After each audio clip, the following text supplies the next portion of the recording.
نبه عليها وقال النائب اتصل بلاش اللي تابع في مقابل حالة احتقان عام موجودة في الشارع المصري كانت لمواجهة غلاء أسعار كان موجود بالفعل طوال 2007 و2008 والقرار جاء من أجل معالجته، لكن ما كانش جاء قرار علاوة 30% علشان زيادة لسه هتحصل.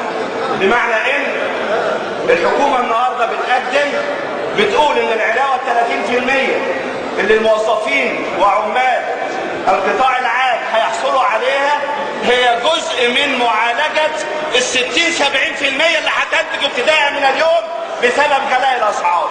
عايز أقول إن ال 30% في الحقيقة كانت محتاجة تبقى 400% علشان نصل لحد الفقر الدولي اللي هو بيقرر إن المواطن الكريم عشان يعيش حياة كريمة محتاج $2 في اليوم يا ريس.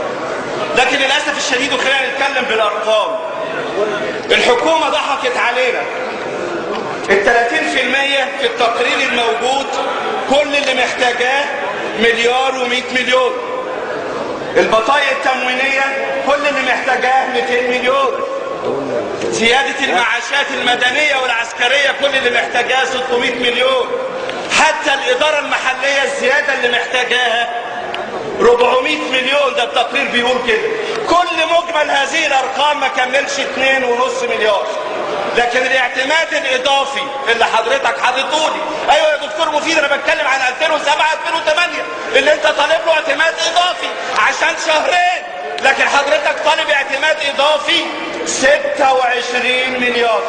الاعتماد ده لسد عجز في موازنة دلالة فشل في إدارة شؤون الوطن، إنك ما قدرتش تحقق تنمية، ما قدرتش تحقق نهضة اقتصادية ولا زراعية ولا صناعية.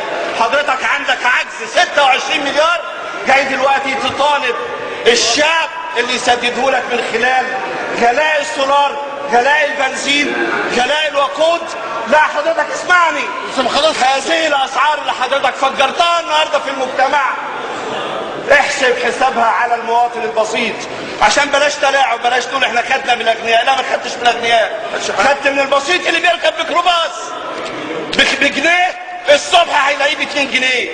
اللي حضرتك خدت من اللي هيشتري رابطة الفجر اللي هيشتريها هيلاقيها غلت ضعف الثمن. حضرتك دكتور حمدي السيد بقاله 2-3 ولجنة الصحة بتطالب ب10 قروش على علبة السجاير علشان رعاية صحية. حضرتك النهاردة بتاخد 25 قرش و50 قرش مش عشان رعاية صحية، الفقير محتاج، لكن عشان تسد عجز موازنة. وزارة المالية اللي فشلت انها تغطي العجز. انت بتاخد 7.5 مليار النهاردة في السولار. هو عندنا تعليم يا ريس؟ بناء عليه يا ريس، هو احنا عندنا تعليم حكومي علشان بتطالبوا التعليم الخاص ان يزيد نفقاته؟ ارحموا الشعب المصري، ارحموا الشعب المصري، ارحموا الشعب المصري.